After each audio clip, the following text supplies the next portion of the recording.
So, you have got a perfect island. You completed every objective, you picked your missions carefully, you made sure that you could complete all of them without fail, so the island gives you extra rewards. But which ones do you pick?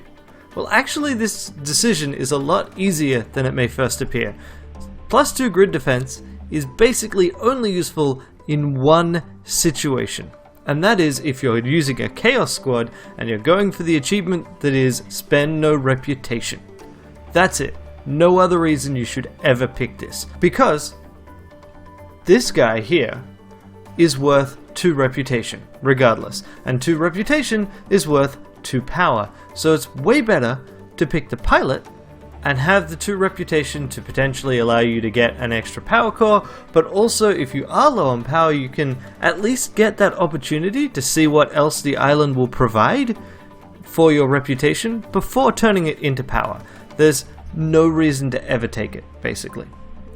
So generally it's just a choice between, okay, is this weapon worth more than 2 reputation to you, or worth more than the pilot?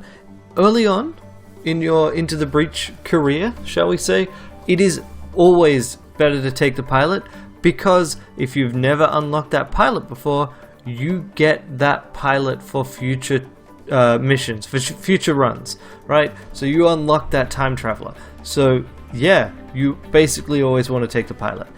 And even after that, generally you want the pilot over the weapon, unless the weapon's really well suited to exactly what you want to do.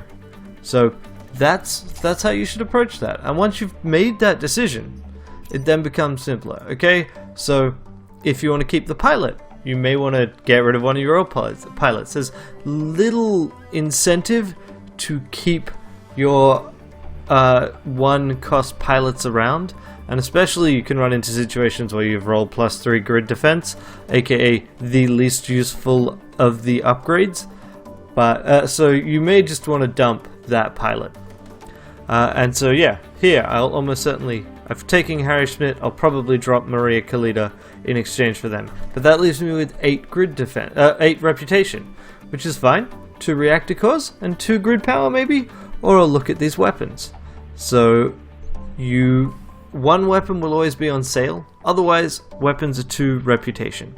They only ever sell for 1 reputation though, so you should keep that in mind. That's why you basically always pick the pilot. The pilot is worth the most reputation, and reputation is the most flexible asset. That's your tip for today. Until next time, crush some bugs. If you've got a tip yourself for any game, no matter how obvious, please let me know and I may include it in a future video. Bye.